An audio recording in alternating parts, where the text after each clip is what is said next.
Fight, fight, fight, fight, fight, fight, fight, fight, fight, fight, fight, fight, fight, fight, fight. Hypocrisy. Hey, what's up, guys? Welcome. Wow, is on the whole time? Wow. Welcome to Law-Splaining the Interwebs. I'm your host, Nick Rekieta of Rekieta Law, a small law firm in central Minnesota. Guys, when I say I have to go pee between shows that start at 11, I have to go tell all of my kids good night. I have to make sure Lady Raggets doesn't need anything. Grab a couple different beverages. Bam. And also, this guy, some redemption rye. And then, and go to the bathroom. All of that has to happen. So I apologize for things being a little bit later than I hoped. It's not terrible. Not terrible. I've been worse. I've been worse in my life than this. If you don't know, right now, Joe and I are doing a new thing where every other week we go on each other's shows on Monday. So today was Joe's show. I was on Joe's show just before this. And then next week on Monday, he'll be back over here. Unless one of us has something to do or there's some special thing or whatever, like flexible, obviously. But the idea is that we can hang out with each other a little bit, talk, and have kind of that, get that cool exchange of ideas that you don't always get, doing, where the hell? I need my rants page that you don't always get when you're just solo. So good stuff. Joe's a good friend, and I like talking to him. And it's been a while since I've really gotten good opportunities to talk to him. So, plus he helped me with a little bit of show prep today because we are going to be talking about one of the subjects we were talking about on Joe's stream, which is very, very controversial. And I'm hoping people will be at least as pissed off here as they were at Joe's stream. But we've got Donald Trump, his impending, I guess, arrest, which is coming up allegedly. According to Trump, he's going to get arrested tomorrow. Probably that's not the likely outcome, but it could. I mean, who knows? We don't know. And that's the big problem, is we don't know. But an arrest of Donald Trump, or at least a calling in to New York to answer for his crimes, and those big crimes that we're going to talk about, really wonderful crimes, the biggest crimes. Nobody does crime. Nobody does crime like me. We're going to talk about those big, definitely earth-shattering criminal charges that are coming. I mean, all of the people he's murdered, all of the children that he has beaten in the streets, all of the chickens that he has forcibly raped, all of that is coming finally to task with his one charge of misappropriation of election funds related to a non-disclosure agreement payment to Stormy Daniels. So some of the crimes of Donald Trump, some of the really important crimes of Donald Trump are finally coming to a head. I guess. It's nonsense. It's nonsense. It's a crazy sort of idea. And, I gave a lot of thoughts on this on Joe's stream, and I gave kind of my thoughtful perspective on it, which I will reiterate here, but I'll get a little bit more visceral and emotional, I think, about it here too, because look, I get it, right? I get that, that people feel like their representative government isn't representing them, and Trump made people feel represented for the first time in a long time at the highest level. And the criminal act of winning the faith of the disenfranchised, that criminal act is something he will pay for, and he has paid dearly for ever since. I mean, what he built has been under constant attack for that crime. So I get it. I get the visceral reaction and my opinions on Joe's stream, which were, I mean, these are just reasoned thoughts on the issue. People were very upset with some of those thoughts, but like it's not like I don't understand.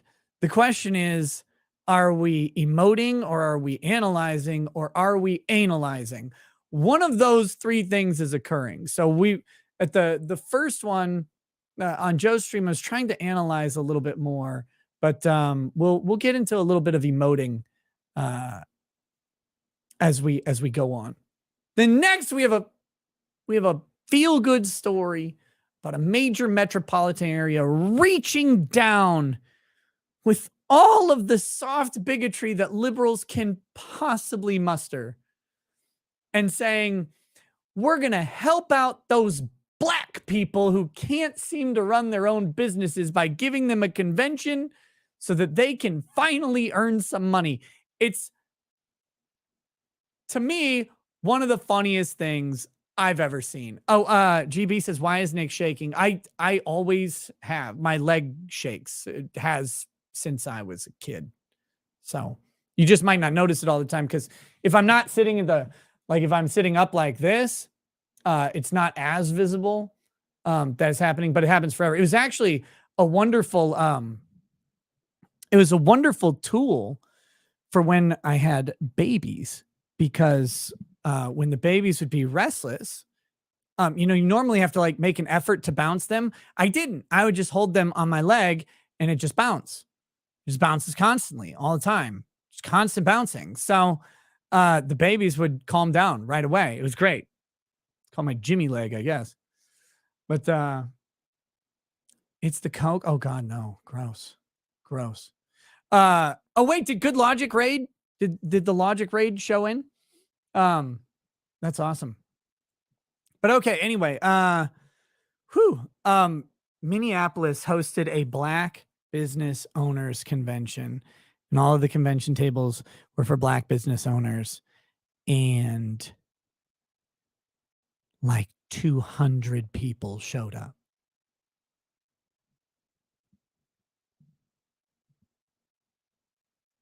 Like 200 people in a metro area of 4 million showed up. And all of the Black business owners who paid for tables lost money, but the city spent $1 million putting it on. Oh, 200, is that a lot or a little? They were expecting 20,000 people or more. It was a catastrophic failure. It was a catastrophic failure. Fueled by wokeness and all of the best intentions of thinking Black people aren't good enough to run their own businesses. It's everything. It is the perfect embodiment of the soft bigotry of low expectations. Like, well, we better give them their own convention so people know about these stores. Like, of course people know about these stores. They live in these neighborhoods. Like, these are neighborhood shops that people go to. No. The white city council members will help them out. So fucking great. Oh my God. It was amazing. I love this story because this is how it always goes. This is how it always goes when you try and isolate and classify people to boost them up, and all of the rah girls saying, yeah, do it. That'll be great for those dark people. Nobody ever shows up. They never show. Why would you? Like, oh God, it's perfect. Was it anime themed? Obviously not. If it was anime themed, Black people would have showed up like crazy. So it's amazing. So we're going to talk about that. We'll get to that story eventually. And then there's this really interesting thing that kind of flew under my radar that we'll get to talking to You know, this subject will be over on Rumble when we get there, just due to the time. But there's a ruling out there that overturned the firearm ban for those with domestic violence restraining orders. So if you don't know, if you have a domestic violence restraining order at all, you cannot have a firearm, according to the law. And a federal judge came in and said that's unconstitutional, probably under Bruin. I didn't even know this had happened. And now the Department of Justice doesn't know what to do. And so they're asking to go directly to the Supreme Court on this one. So it'll be awesome. That's wild. That's really fucking wild to see. If they're gonna go that far with Bruin, and if the Supreme Court has to answer this, we got to see what happens, because that's a popular one. That's a very popular restriction on firearm possession. Is that someone says, hey, you know what? A domestic violence restraining order is not proof beyond a reasonable doubt of a crime at all. It's a preponderance of evidence of reasonable fear. That's it. What does that even mean? It's not determined. Like it's a subjective state of fear that is objectively reasonable. So there's two questions. Is the fear expressed a fear that is reasonable to a reasonable person? And then second, does this person subjectively possess that reasonable fear? So you can't be afraid of something ridiculous, right? Like you can't be afraid of a male feminist beating you. Wait, I said it had to be ridiculous. You can't be afraid of a male feminist raping you.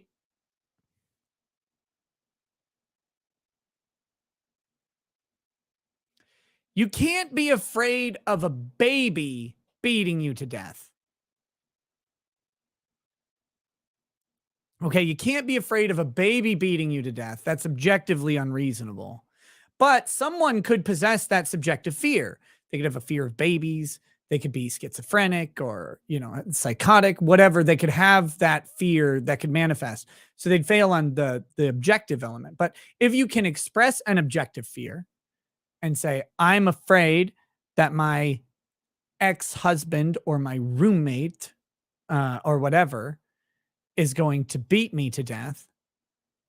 So I've got a reasonable fear because I don't know, he's going to stab me because he's made a threat, right? He said, I have a knife, I'll cut you, you bitch, or whatever. So then an objectively reasonable person could be afraid of that scenario. And then subjectively, do they possess that fear? Do they have a reason to have, or have they actually manifested that? Or more appropriately, have they manifested the opposite? Like, you know, you could be afraid of your roommate stabbing you, but if this roommate happens to be a quadriplegic and you just laugh at them and spit on them because they like flop around on the floor and they can't get in their chair, then yeah, you know, you don't have the subjective reasonableness. So anyway, most people have, I shouldn't say most people, many people have found that is a reasonable restriction on guns though. Like if you can show these things and get that restraining order, then they shouldn't have a gun because they're more likely than not violent. But the Constitution doesn't say more likely than not, right? The Constitution doesn't say that at all. And so we've got a conflict. And Bruin may end up being the decision I didn't think it was going to be. And it's great.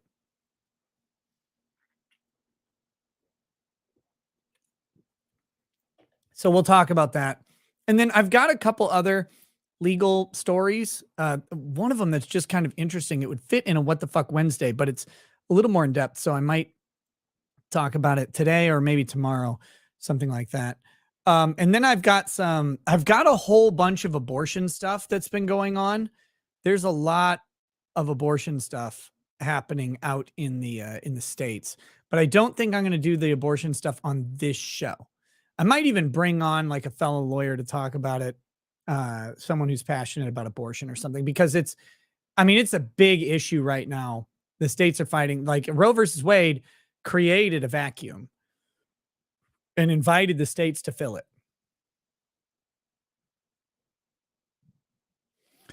Crow Minion says, Nick, you said you thought felons should be able to have guns once they got out. That's how the law was before the GCA in 68. Yeah, once they're out and off of any probation, once they've served their time, whatever that time that they're sentenced to, once their sentence is up, yeah, I think they should be able to have guns.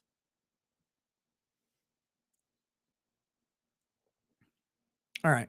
Am I drinking a mojito mixer? No, this is just this is a bubbler, which is antioxidant sparkling water that boosts, energizes, and restores balance. I don't know. They're just these little they're really tasty. This is a lemon lime flavored sparkling water. It's like soda, but it doesn't have any sugar in it. Has some vitamins, some like B vitamins and shit. But they're good. I don't know. I like them. Yes, I AG Biochemist. I see the Gwyneth Paltrow thing. I had not heard of it until I saw it today, I think in Joe's chat, probably from you. All right, let's hit some of these super chats that are in here early, and then we'll proceed on the Trump talk, because the Trump subject is going to be a big subject this week, I think, and probably next week. A very big subject. Bigger than any subject you've ever seen. It's going to be the talk of the news. It's going to be a lot of talk around LawTube. So I'll probably be addressing it if there are major updates that we've got. But we got to get the baseline for it laid out here so people can unsubscribe. Kyle Bogue says, when I go to confession next week, I'll ask the Padre to forgive me for laughing at that Crenshaw joke. And then I'll ask him to forgive you as well. Good Lord, Lamau. You know what was worse than the Crenshaw joke was Joe's follow-ups brought me to the next one.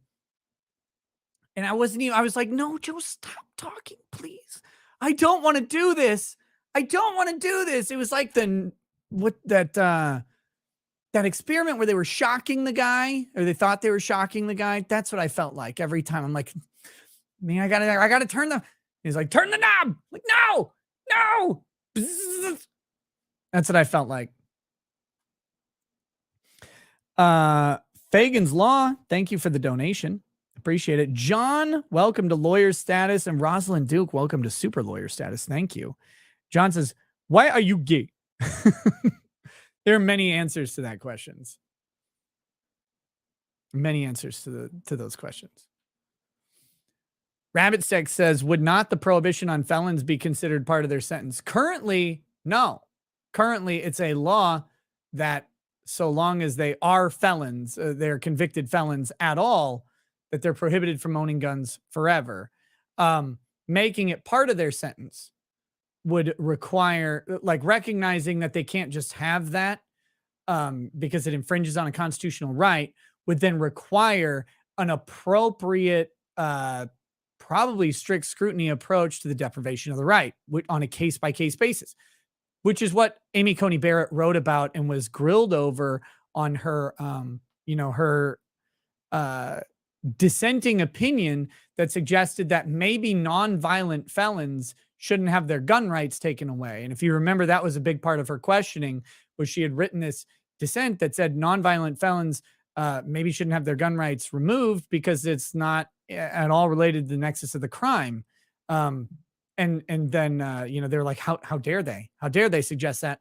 And so if it was found unconstitutional that a de facto suspension of gun rights following a felony was unconstitutional, then they would have to take an appropriate, does the government have the requisite interest in doing that?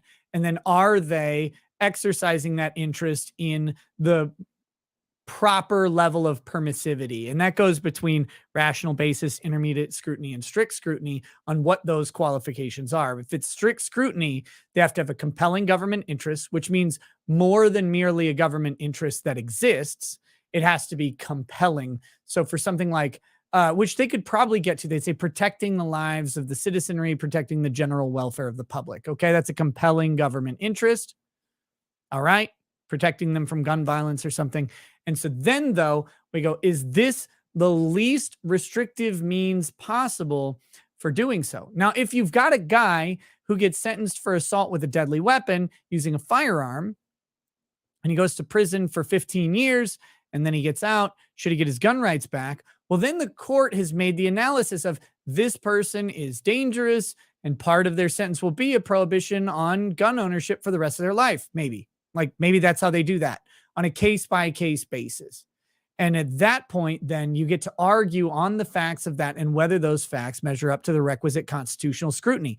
Now, the Supreme Court has not laid out the proper level of constitutional scrutiny for the Second Amendment yet because cuckoldry.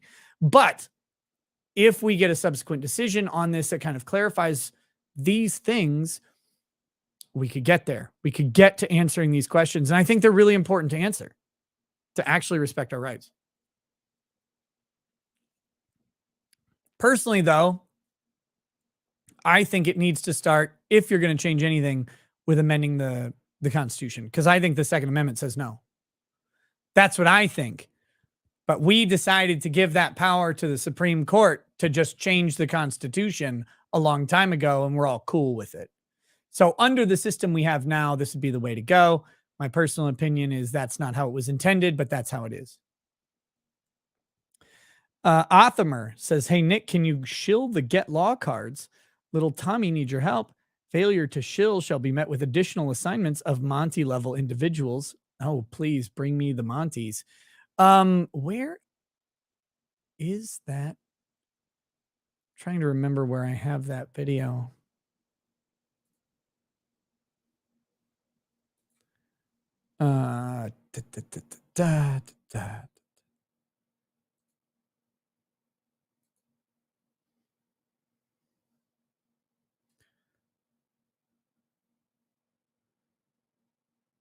He sent it to me somewhere.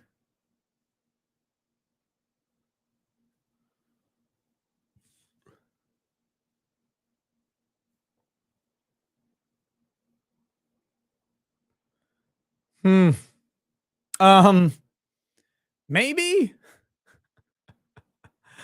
Are they live? I have this. Maybe it's in my email.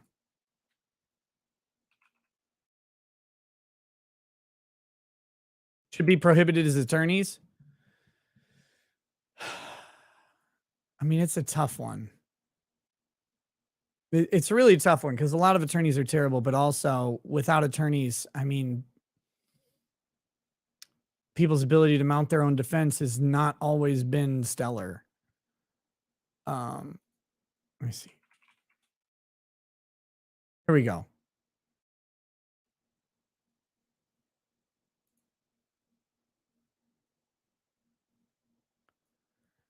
I think we got this thing here. All right, let's share this real quick.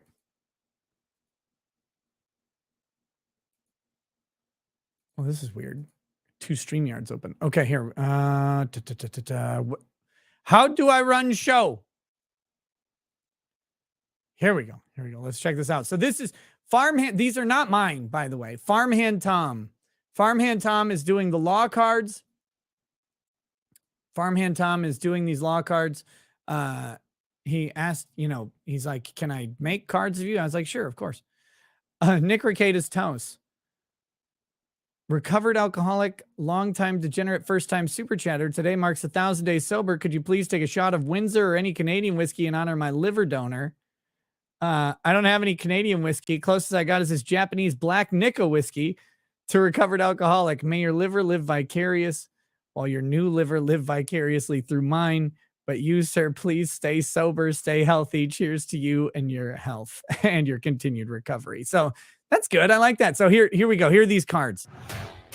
Introducing Law Cards, the trading cards featuring your favorite law streamers. From Nick Ricada's Law Splaining to Steve Gosney's Rumble Streams to Andrew Bronca's famous Bronca Burns. Here's your chance to score 1-of-1 signature cards, relic cards, and the exclusive 1-of-1 Vegas card. Each law card features a high-quality photo or illustration of the streamer, along with a brief bio, and snapshots of the best moments in law streaming history. From Bronca's Show Your Face to Steve Gosney getting white girl trashed on Racket Street. Be among the first to grab these exclusive cards by helping to fund our Kickstarter campaign.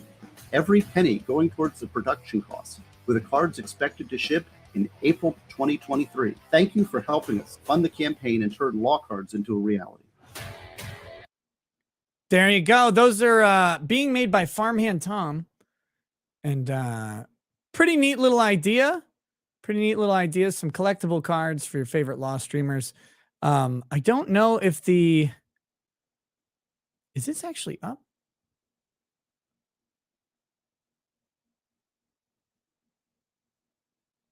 No. I don't know if the Kickstarter is actually up yet, but they're coming. They're coming, okay?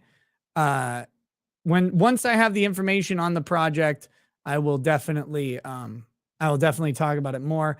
Again, not my project specifically, but I fully endorse what Farmhand Tom is doing. He's a great dude, and he does some cool stuff. So it'll be cool. Cool to see those. And when I get more information about them, they'll be there. But that's the preview video for those. Let's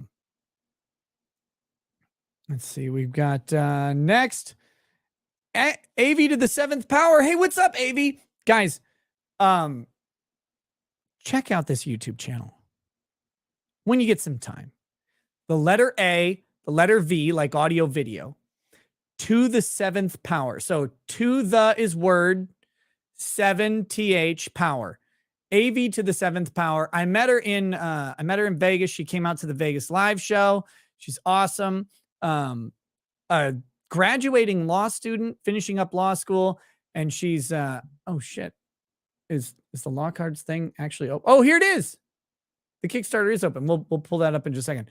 But she's graduating law student, but she's vastly more experienced than just being a mere finishing law school law student. She's also wonderful to look at. She hangs out with lead attorney, and she's razor smart. So go check out her channel. Give it a subscribe, follow, whatever you do. Following sounds weird, sounds creepy. Give it a subscribe, watch some of her videos, see what she's got going on, and make sure you check out her appearances on my man, the lead attorney's channel as well. They're both phenomenal. Love both of them very much. So she says, stopping by to show support. Make sure you go show some support to her channel because she's awesome. Terry Mayer says, Nick, can I get a toast for my friend Tim, who passed away at 54 years young of cancer yesterday? Of course.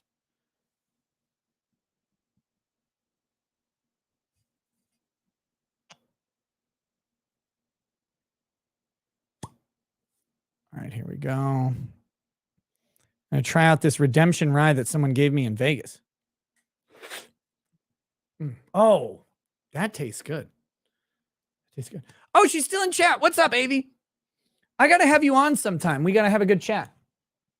Talk about stuff, things, law, non-law. She comes from a financial background prior to law school as well. So seriously, brilliant person. Go check out her channel. Lots of good information there. A cheers to Tim. Dying 54 years. Not old enough. Not old enough to the silent killer cancer. The silent killer that leaves many people in mourning and in frustration. It's a demon that is often unfightable and unconquerable. But when we pass, the cancer passes with us. That's the only good news. We always fight it to a draw in the long run. May Tim rest in peace, free from pain. May his family rest, remembering him as the strong, exuberant man that he was, not the man the cancer turned him into. But remember only his indomitable will and his spirit for life and the love of his family and friends. Cheers.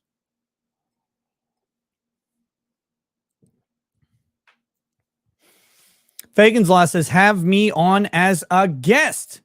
I feel like we've talked. If you've emailed me, re-emailed me. If you haven't emailed me, email me. Put have me on as a guest in all caps or whatever, and I'll make contact with you and we can work something out. I'm assuming we've got a topic to talk about and stuff like that. Real quick. So here is the Kickstarter for the law cards that Farmhand Tom is running. We got it right here. I'll throw it in the chat for people to peruse at their own leisure. So it's on, throwing it on all the chats that we have open, which is Rumble, YouTube and locals. Where'd my locals chat go? Okay, I got to get back into my locals chat, which vanished on me.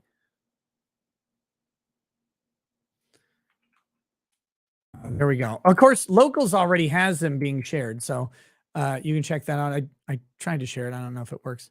So yeah, here it is. Here's that video. They're already at $1,900 out of 5,000. You can get in a pack of law cards, $10. 10 bucks, 2 packs, 20 bucks, 5 packs, 50, 15 packs plus a bonus, $250 or more. You go $500 or more, you get the full case, 24 packs plus all the bonuses. So they've got these different levels that you can go to for these collectible law card packs. So go check those out. It'll be great. Would be wonderful to see this thing get funded and become a reality. How goofy, like how ridiculous. People ask me a lot, which I hate when people say that, but it's true in this case. They're like, did you ever imagine that this is what you'd be doing? Oh, that my stupid face drinking a bunch of whiskey would be manifested onto a card that someone else is selling on the internet? No, that wasn't in my playbook when I was like 7 and I wanted to be a transformer. Like, that's not what I was like. I want to be Optimus Prime.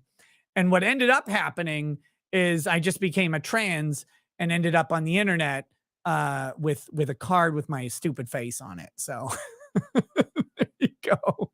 That's the answer to that question. Never did I think of any of that, but it's pretty cool that it happens. So very, very fun. Okay, here we go. S says, when you gonna have a Discord where freer speech can happen? Courtesy to Lady Rackets. Do you mean curtsy or courtesy to Lady Rackets? I think my Discord is pretty free. You might have to be in a specific channel depending on what you want to post. But for the most part, it's pretty open. I'm not aware of specific restrictions other than if it's adult content, it has to be in an adult content channel. Like that's the rule that exists. But other than that, I'm not aware of much else.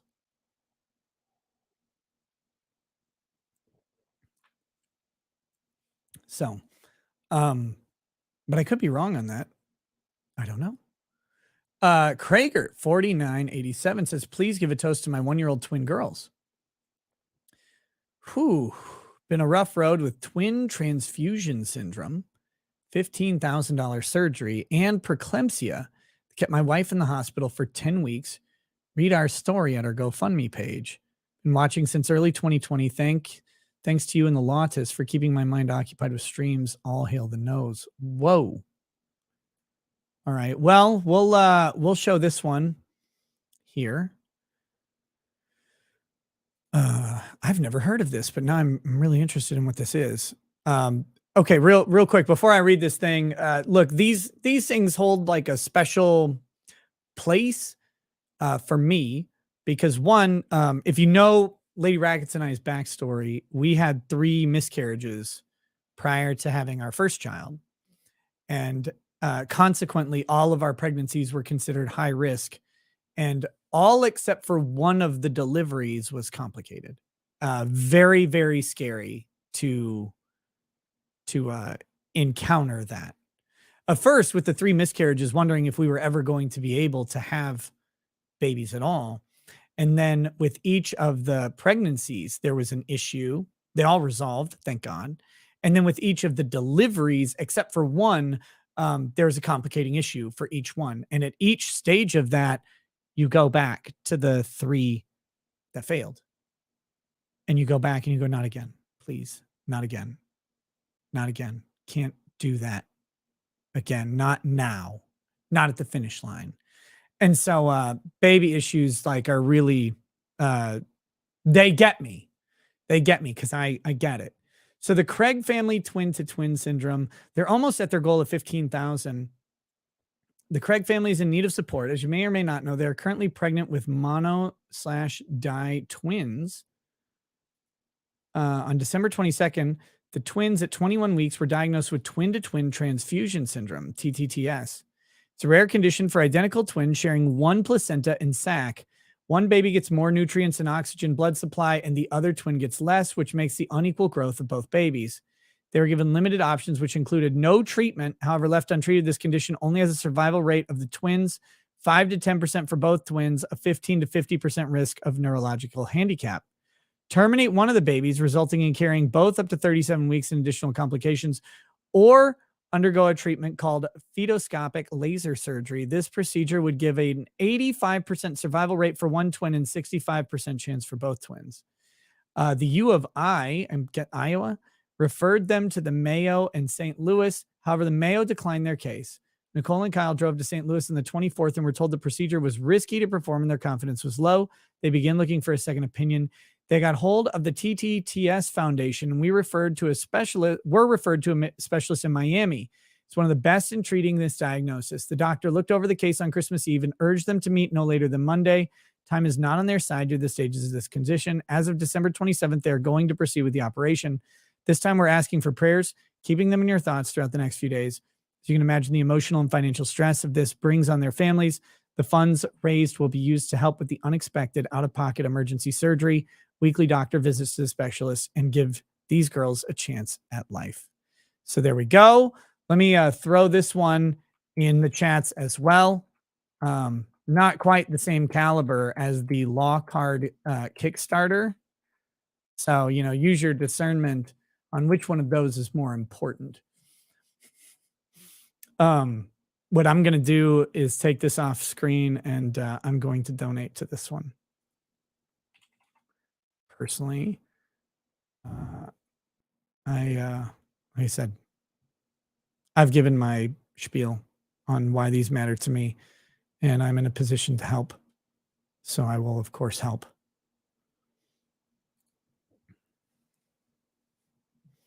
It's always been a personal philosophy of mine. Whether you're in times of plenty or in times of want, I personally try to help to the level that I'm able to. So, and sometimes that's been $1.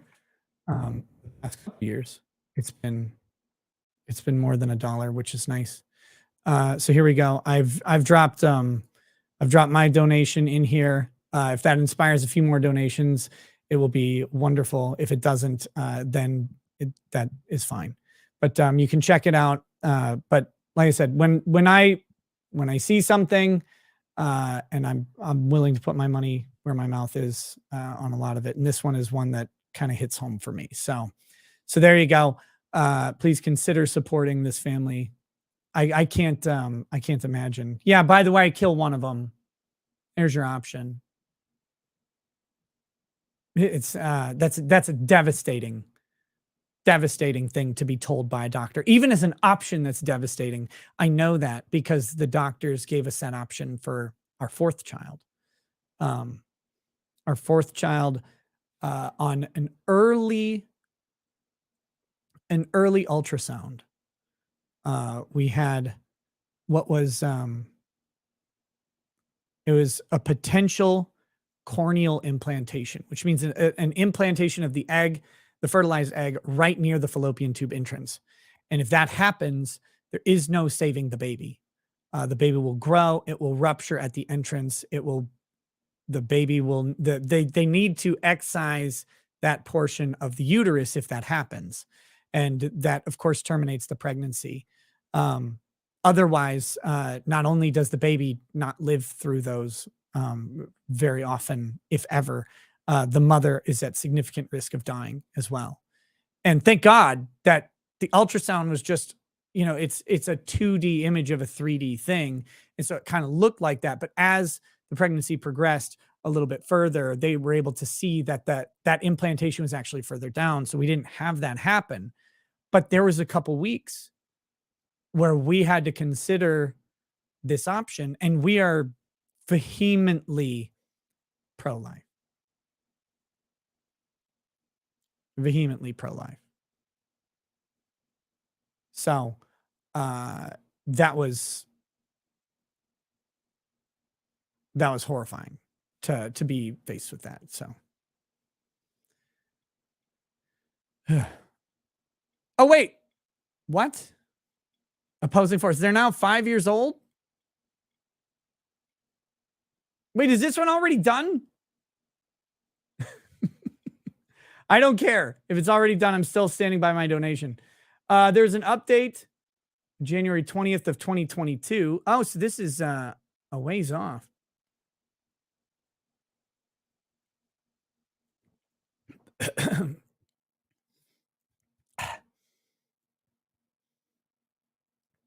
Did they get born? Then did I miss this? Oh, yeah, they did get born. Well, still. They were born in August. Okay. Born in August. Awesome. Great. Great. I wasn't scammed. I mean, it was still a thing. They still needed the money. But yeah, I maybe should have read that one a little bit closer. I'm fine with it though. I'm fine with it. Cheers to you guys. Very happy that they are alive.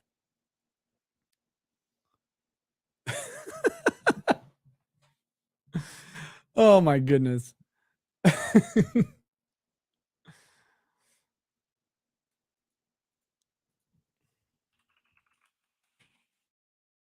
we go. All right. Next. Whew. Genshikin 2006. Welcome to Super Lawyer Status. John O'Mara, welcome to Lawyer Status. Angel Australia says, just because you're a champ, Nick. Thank you.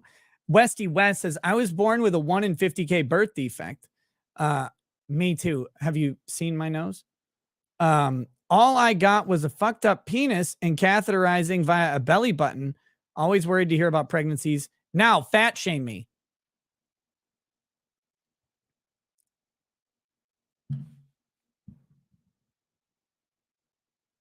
Fat shame you? 1 in 50,000?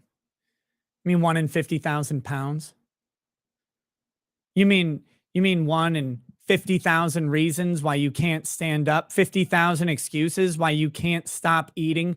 50,000 different little problems that everybody else seems to be able to manage except you beached fucking whale, you Shamu. Every time you go to the water park, they get nervous when you come down the slide that they're going to have to clear everybody out to refill the pool. You're that guy.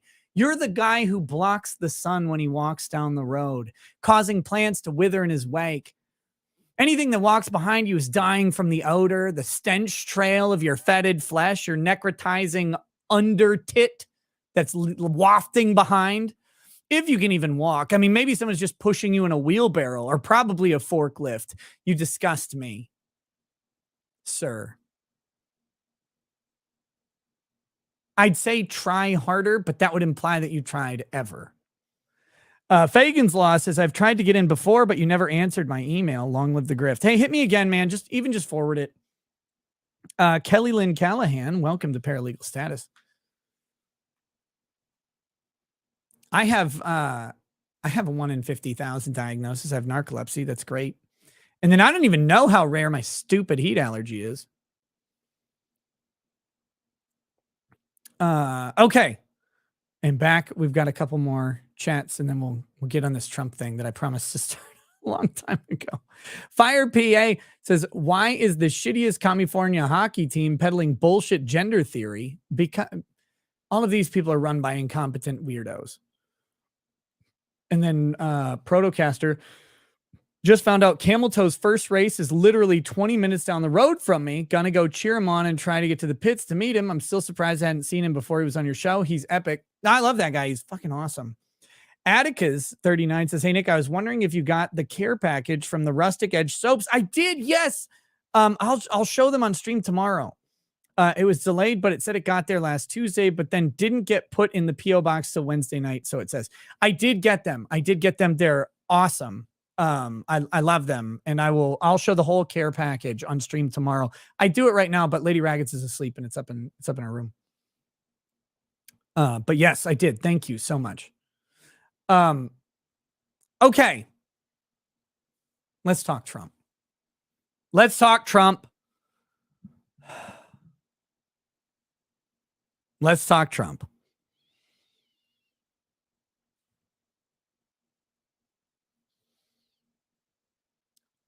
Donald Trump was a president. He's a Republican president, but he wasn't very Republican. And that's an important thing. That's a good thing. I'm going to say it. I'm going to just come out and say it.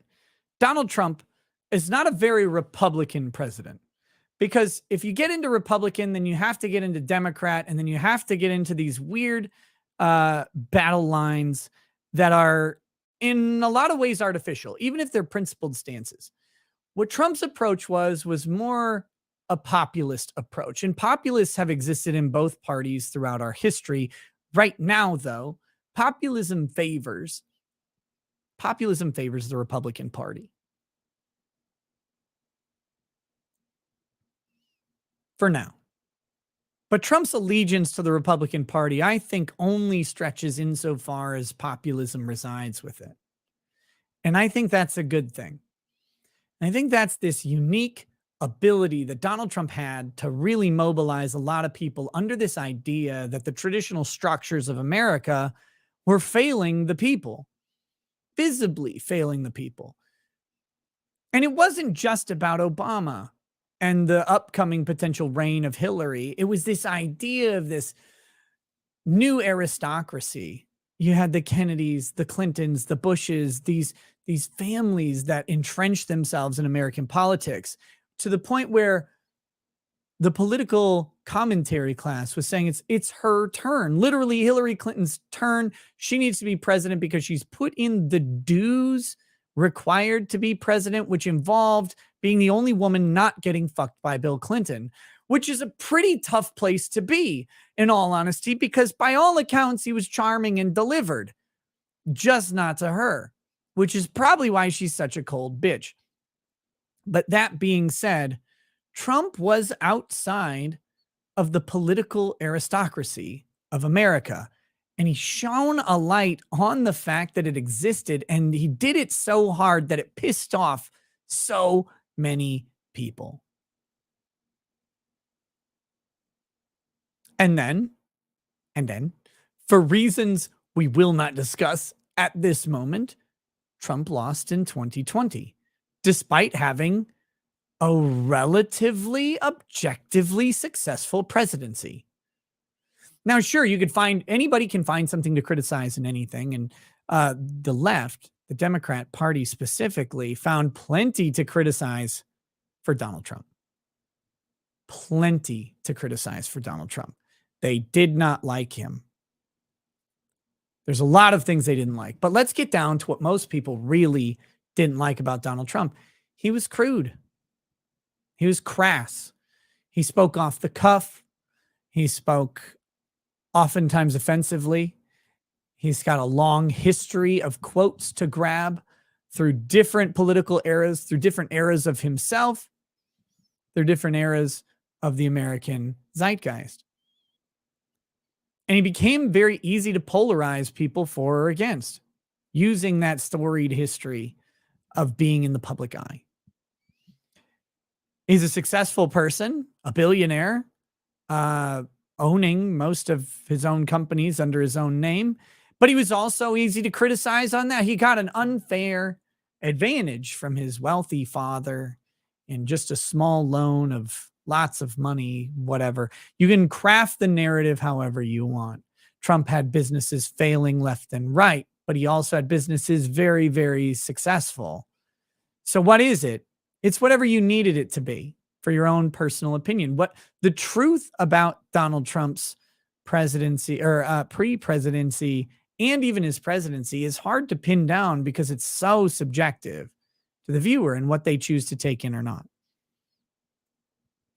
There's the background on Donald Trump. But for reasons, he lost the 2020 election, and now we've had Joe Biden. And in the wake of that Joe Biden presidency, We've had rising unemployment. We've had a crumbling real estate market. We have inflation that is at levels that we have not seen maybe ever in this country. We're inching closer to war at a time when we were not inching closer to war. We're embroiled in this mess with Ukraine and Russia. No end in sight for that, and no seeming desire to end it by our current presidency and probably war-thirsty Congress. We have this situation. We have this president who's not without his own share of scandal. Don't get me wrong. Joe Biden's a pile of garbage in my view. But now we're faced with this question. Donald Trump looks poised to run again in 2024. He looks set to secure the Republican nomination. And now, around 18 months prior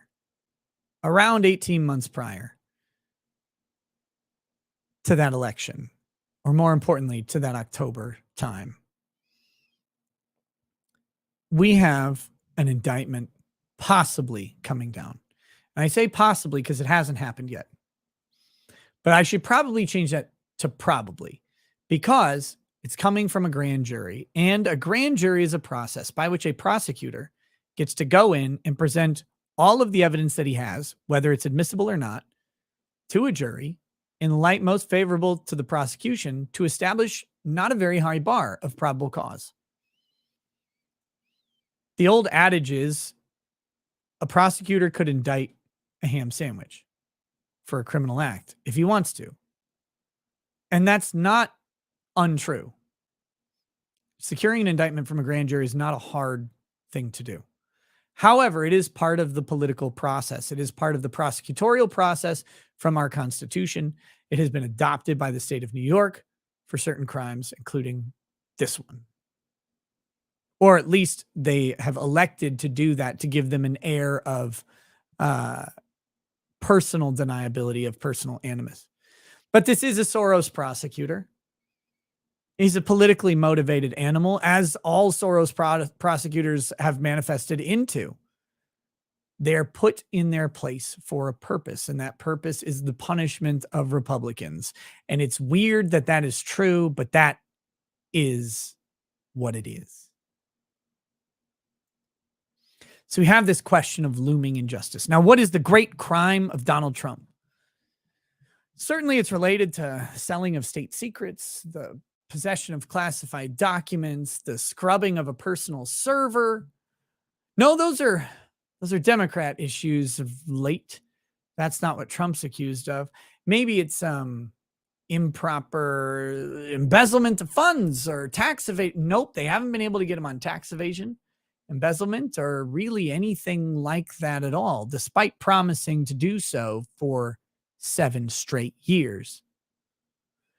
What this is it's related to a payment about 7 years ago to a woman who goes by the stage name Stormy Daniels. Stormy Daniels is a former adult film actress, and allegedly, President of the United States had vigorous sexual intercourse with her outside of his marriage. Whether he did, whether he didn't, I don't know. Whether that was consensual within his marriage is something I have no idea. I don't believe Melania has ever said anything about it.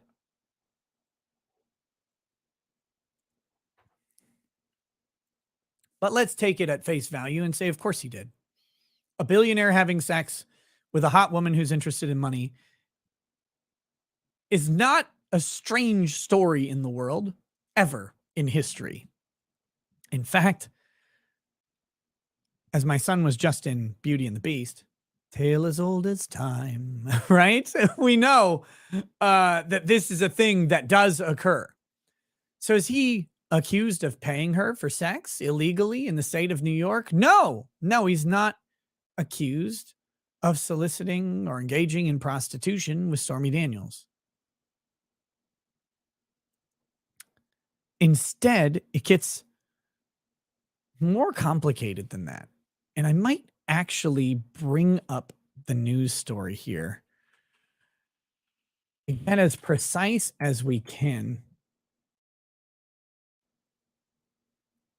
about it. But since it hasn't happened yet, it's hard to know exactly what happened. Oh, so this is actually the 2016 presidential campaign.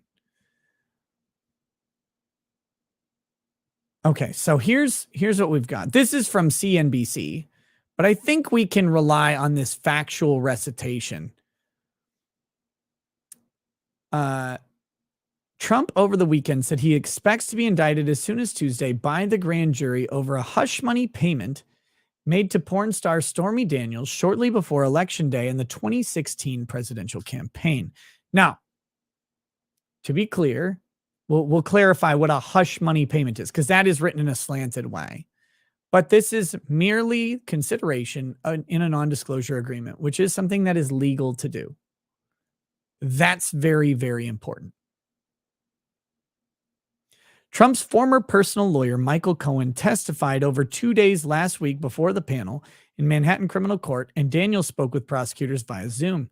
Cohen has admitted to giving Stormy Daniels $130,000 to keep her quiet about her claims of having had sex with Trump on one occasion years before the election. The investigation by the Manhattan District Attorney's Office is eyeing how Trump's company, the Trump Organization, classified the payment and reimbursement to Cohen as legal expenses. So this is the crime. This is the alleged crime. All right. Classifying a payment made to Stormy Daniels through the lawyer Michael Cohen as legal expenses.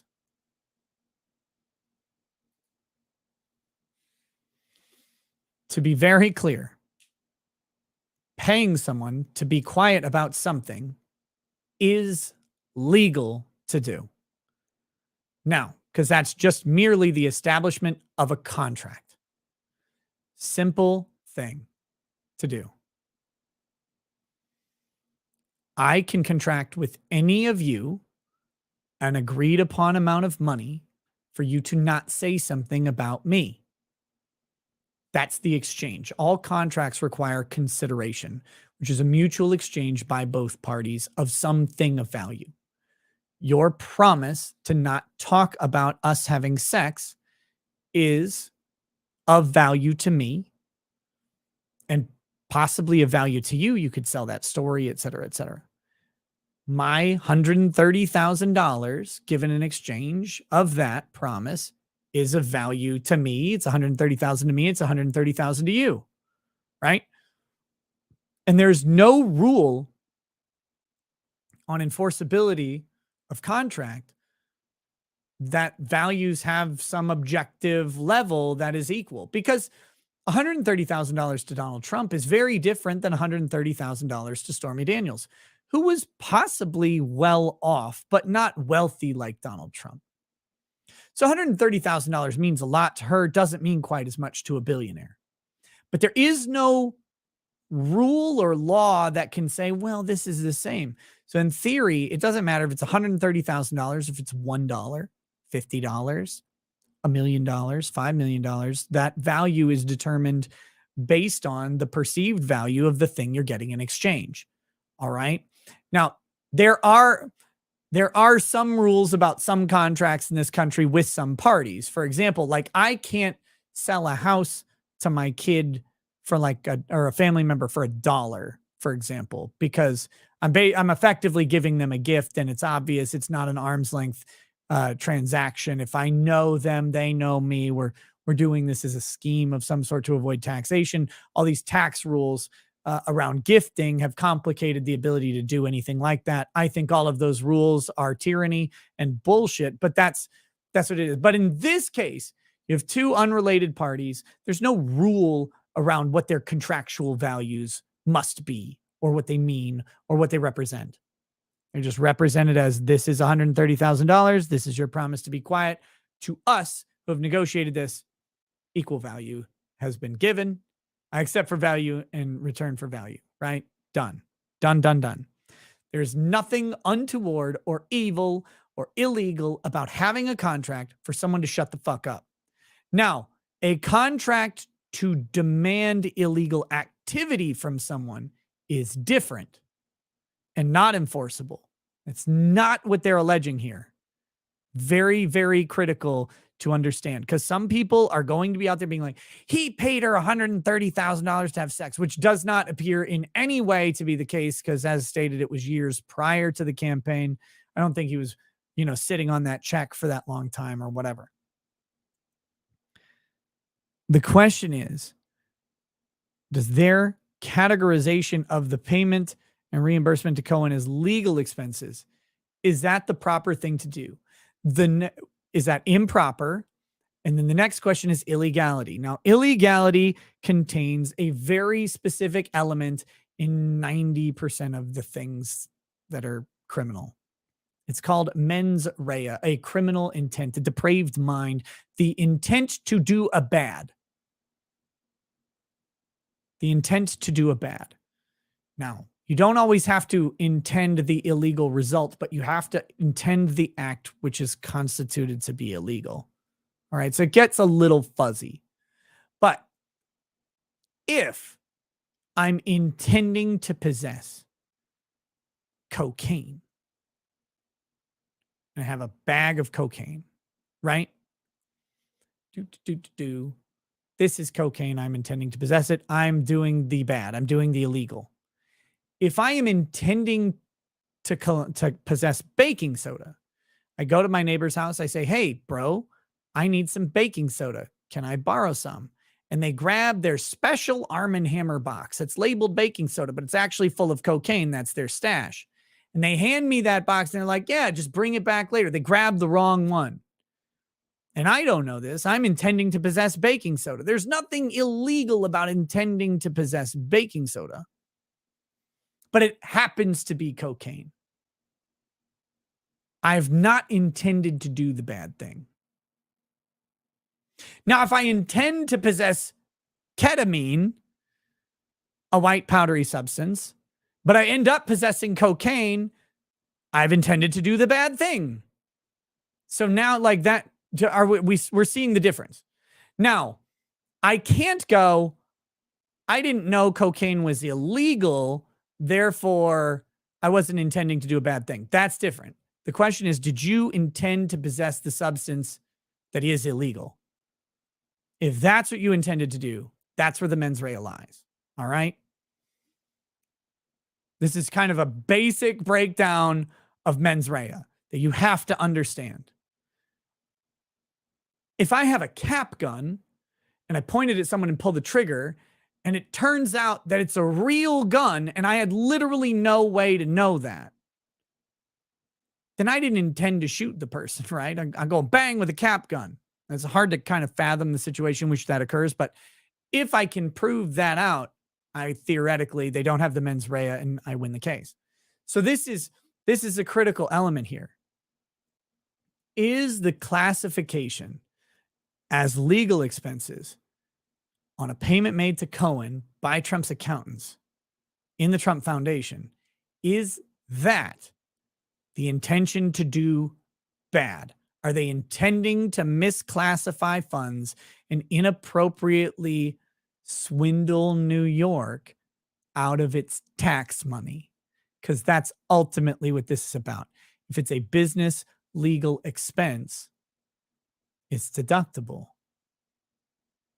If it's not a business legal expense, if it's a personal expense on an NDA, then it's not deductible. So we have a couple questions. Are NDAs made on behalf of a key figure of an organization for the preservation of that organization? Is that considered a legal expense? I don't know, by the way. I don't know the answer to that. Actually, I doubt the answer to that is concrete. I bet the answer to that is an argument on both sides. And then the next thing, is this error intentional? Like, if that is illegal, was that illegal act intended? Were they trying to misclassify this? Or more appropriately, possibly, was Trump merely paying funds to his lawyer, Michael Cohen, on behalf of him as a key person in the Trump organization, the key person in the Trump organization, and his accountants classified that payment as a harmless error that would be rectified with a mere payment of the taxes on the $130,000 that he avoided, plus interest and penalties. Is that the illegal act, and did they intend it? That's the real question here. They're stating that they can prove beyond a reasonable doubt that Trump possessed all of the requisite criminal intent to do the bad thing. I think they've got a really rough case.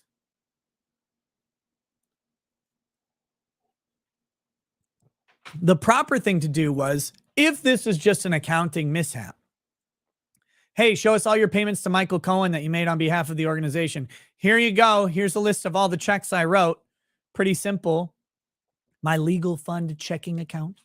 Look for the ones to Cohen, Michael, right? Like you do that and then you deduct them all. And that one just got overlooked or lumped in there by accident.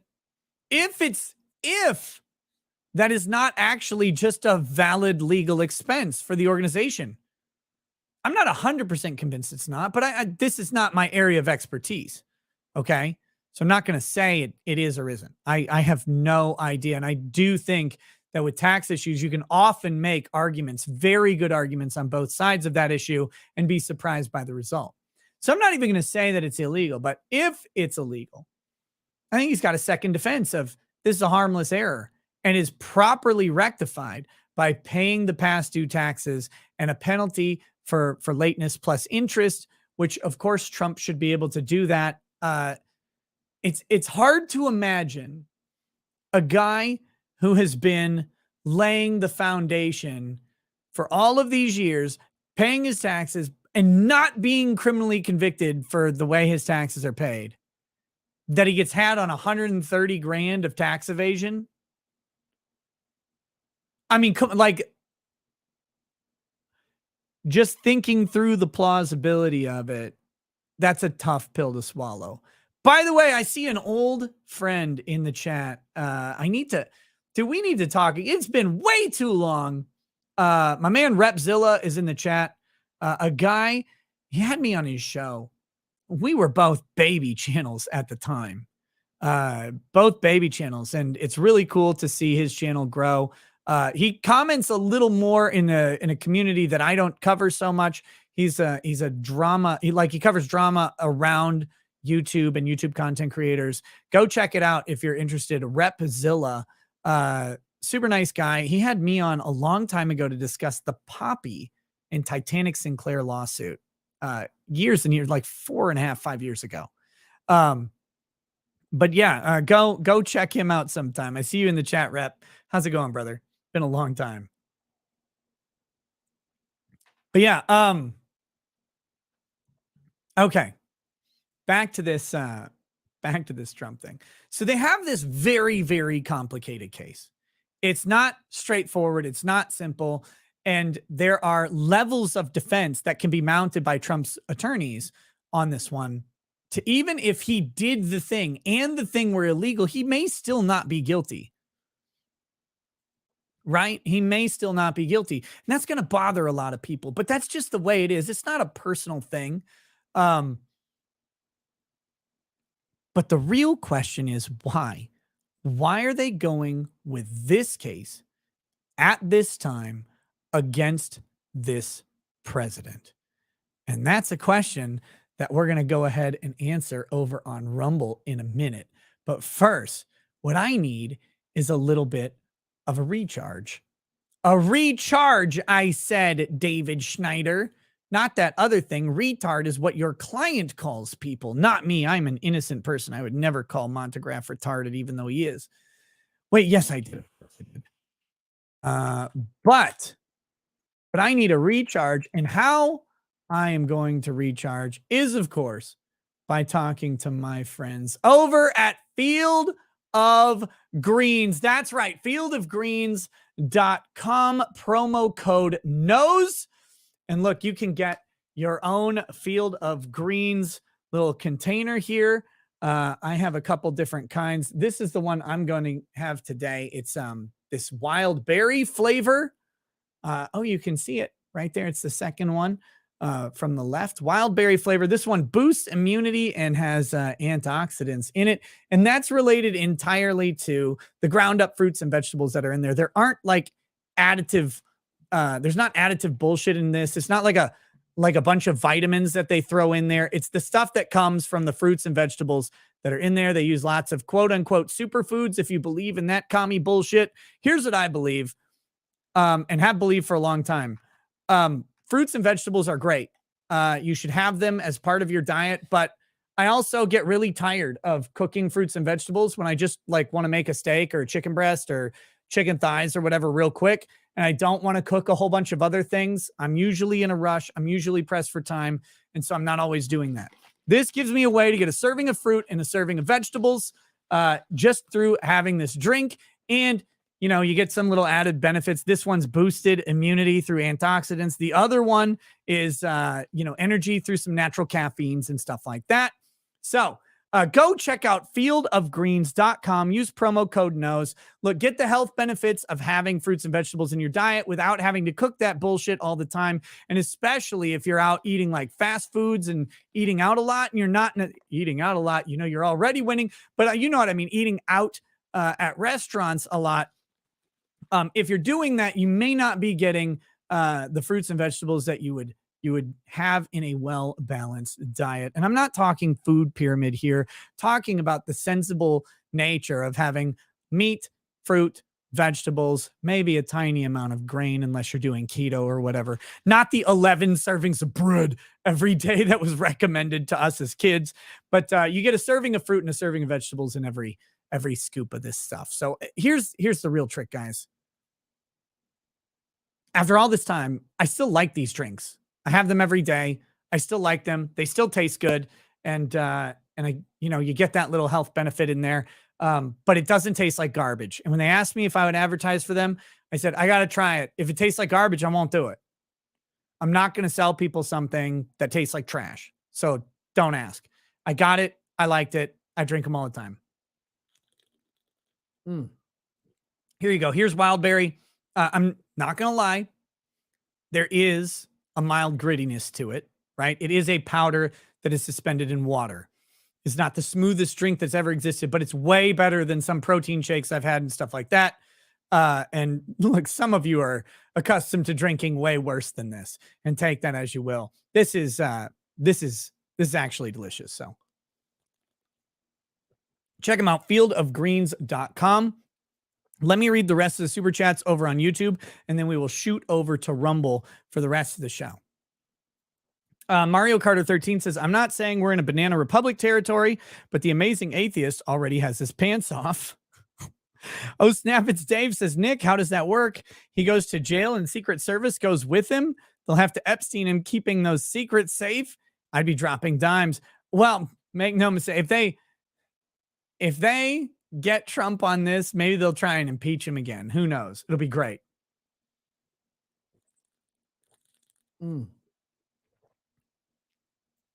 Let's see next. Drop Barracuda says, actually, the original ruling made jobs for vacuums. So it says, by the way, the technical term for third holing is squicking. Oh, there you go. Gross. That was in relation to my Dan Crenshaw joke. Apparently that's called squicking. Jeff D says, so when can we expect Bush's arrest for Iraq and Obama's arrest for drone striking a U.S. teenager without cause if we're arresting presidents now? Yeah, lots of questions about sitting presidents and their acts. Now, technically, this was done before he was president, so we have some distinguishing things, although I'm not so sure Bush and Obama are innocent of pre-crimes either. Mario Carter 13, and yet still no color of law coloring book. The Ava Blink says, Nick, what you think of Anderson DA? Will law and crime show less now? I have no idea. I have not followed the trial. Everything I've heard is that the Anderson DA is an absolute piece of garbage, terrible DA that makes Binger look competent, but I don't know. You have to check out Legal Vices and Aussie Overlord, who have been covering that immensely. I have not. Dixon Butts says, sorry, I only watch gay YouTubers. Fair. S says, sorry to hear for the racks. It's tough. Kudos to y'all. Hold strong. Craig H was watching old vids. You think a certain Utah resident should seek out Phil to create the T-Swizzle doll, or he be alone, and should he shake it off? Everybody should get a T-Swizzle doll from Dollhouse Phil. The problem is she's tall, and the taller those dolls get, the heavier they get. Fagan's Law says the grift is strong. Beffers 68. Nick's DC joke was bad, but Nick blushing was adorable. Nurse Lockett, DC being Dan Crenshaw. Nurse Lockett says, nerd, I landed a cardiovascular CCU RN position. Registered nurse? Figured I'd update you after the original grad from nursing school. Good luck on the lawsuit with Montard. Hey, thank you, Nurse Lockett. Congrats on getting that position. I hope it is beneficial for you and pays for those school bills and all that shit. K-Jab says, thanks for sharing major losses, traumas, yet thankfully blessings. Lady Rackets has even more of my respect. You kinda. That's fine. Oh shit, I missed this one earlier. Kat says, I live in a liberal town. Some crosswalk flags were replaced with Ukraine flags. I added Russian flags. They get stolen nightly. Set up a cam. It's caught funny moments, including fender bender. Want to see a compilation of 20 plus people taking the flag. I mean, maybe it could be funny. Maybe be good for a What the Fuck Wednesday segment. Well, if they hate Russia so much, why are they stealing the flag? Dixon Butt says, I really can't understand how anyone can genuinely say populism is bad and the establishment is good. My brain not flexible enough for those gymnastics. Populism isn't always good, right? Like populism can lead to things like slavery. It can lead to classism. It can lead to all sorts of stuff. It doesn't always do that, but populism isn't always perfect. Large groups of people with power can be dangerous. So that's the risk of populism. But in this case, at this point in time, populism is probably the right move for America, at least in many, many respects for many aspects of policy. Is it always the right move? I don't know if that's true. Stephanie Coker says, did Stormy sign an NDA? So much for the hush part of the hush money. Yes, she did. She did do that. She also says, Stephanie Coker also says, if they had Brett Favre this and paid her for speaking engagements or corporate team building, would it be an issue in the accounting books? Apparently it's all in how they do it. Now, if they had done that and she didn't do the things that she promised to do, they could have problems. But it all depends on the criminal intent. Cars in Depth, YouTuber Brad the Guitologist Lindsay goes to trial tomorrow for allegedly threatening a school superintendent over masking kids. DUI guy is representing him. Very cool. We'll have to follow that one. Is that going to be streamed? Do it yourself, Stu. DIY Stu says, good God, you go the long way around to say Stormy fucked a rich man to gain clout. Then later in life, he paid her money as an agreement to shut the fuck up, and she blabbed because of the Me Too movement she breached. Yeah, but that doesn't tell the story of why we're getting into the criminal charges. So yes, but going the long way around is my stage name. Concert LD, what's the difference between this and a settlement getting paid to a firm and the firm dispersing funds where it needs to go? Again, the difference here is the classification. If they improperly classified these as corporate legal expenses and took a tax benefit, then that could be a criminal act. Could be, might be, maybe. McKinley Melancon, welcome to lawyer status. Scrap Iron says, pow sucka. Fadi Eldidi says, wouldn't the difference mostly lay on whether the lawyer was acting on behalf of Trump versus on behalf of the company when he made the payment? Isn't that determined by who hired the lawyer? Now, I think part of the question is payment made to a third party for an NDA? Is that a legal expense? And payments made in anticipation and to defray litigation can be a legal expense. Can be. But this is the open question. It's fact intensive on all of this stuff. It's not straightforward.